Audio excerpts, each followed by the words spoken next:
Hello mga kabig boss, ito na naman po tayo. Please like and share.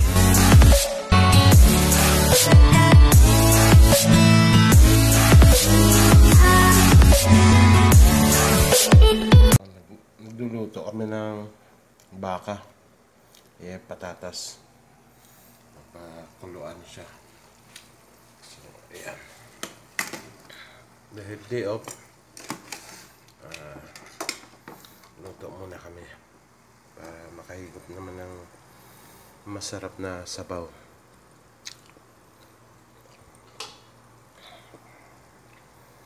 Ayan, papakuluan. Antayin muna natin lumambot ng ano.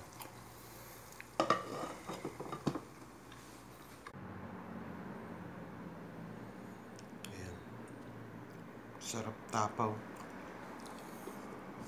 Tapos may super special bagong spicy.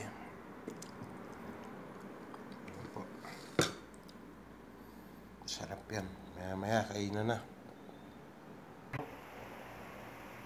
Patis na may sili. Wow, sarap. Sobrang kumukulo na siya. Malapit na ang paghuhukom kung masarap ba ang nilagang baka na ito. Abangan ang 10 kagandahan dito sa Saudi Arabia. Una, makakapagtrabaho ka ng maayos. Depende sa kakayahan mo at tatag. Nagiging masikap ka sa lahat ng aspeto sa buhay. Trabaho ay pinapahalagahan. Pangalawa,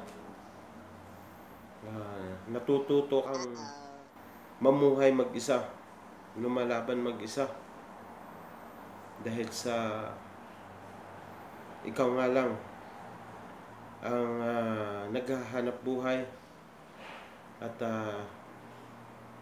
dala-dala mo ang sarili mo.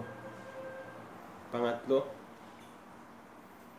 dito sa Saudi Arabia ay may tawag dito, ikaw ay may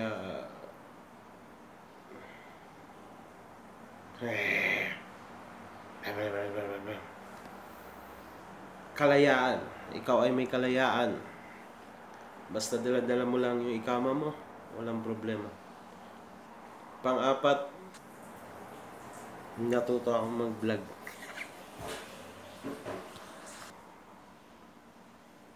Walang gulo. Lahat dito ay sumusunod sa batas. Binibigay lahat kung ano ang gusto mo. Ang importante, wala kang inaapakan tao, wala kang ginugulo. Pang-5, natututo kang mag-budget. Kasi nga, sa bawat buwan, sa iyong sahod, naiipon mo yun, nakakapagpadala ka, or nakakabili ka ng mga gamit. Doon lang ay sapat na para mapasaya mo rin ang sarili mo at ang pamilya mo. Pang-6, natututo kang magdasal, natututo kang magluto. Yung time management mo laging nandoon. Natututo kang magpasalamat sa Diyos sa ating poong may kapal. Pang-7, lahat ng hindi mo nagagawa noon nung nasa Pinas ka pa, ngayon ay nagagawa mo na. Gaya ng paglalaba, sinabi kong pagluluto, time management, pagpapahalaga sa trabaho, pagpapahalaga sa pera, sa sahod mo, doon lang ay okay na. Pang-walo,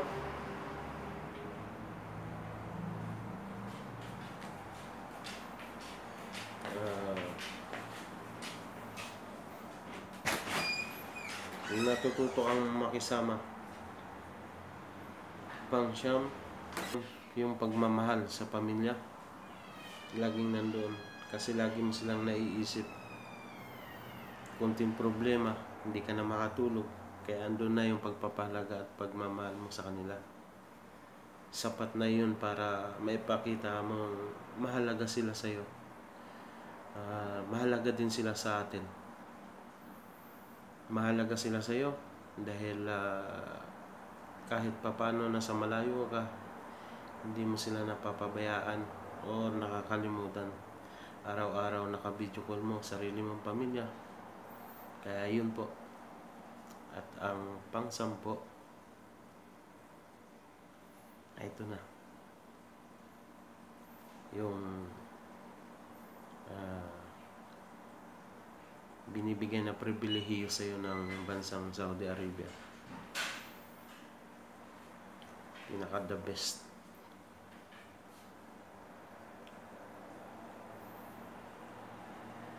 So, yan po, pinakamagandang nangyayari sa buhay namin dito sa Saudi Arabia.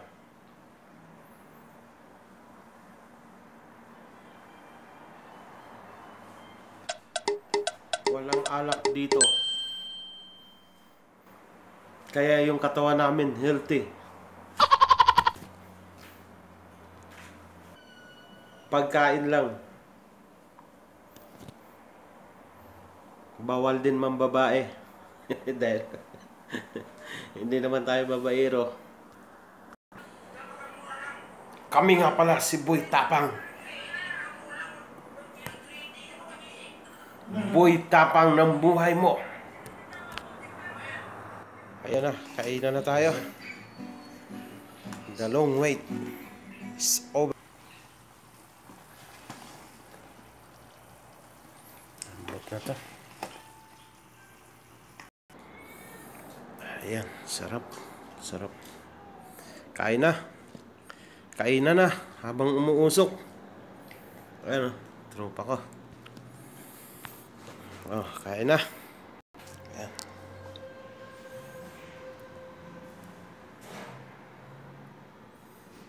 Ayan ang pinaggagawa namin. Pagka day off, magluluto kami. Ayan. Brought to you by Special Bagoong with Coke. Baka naman.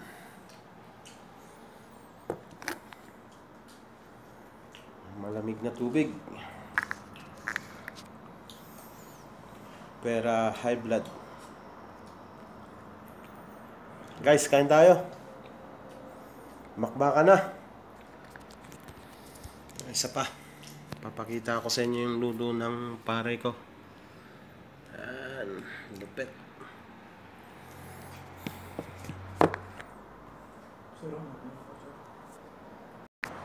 Cola. Tapos na kumain. So, ayan. Hindi ako bili tayo kontento sa mga ganyan. Thank you, Lord. Anong barong-barong lang. The best, mga kabady, ka-big boss, yung experience. At kung kayo po ay may mga comments, just leave it below at babasahin ko po yan.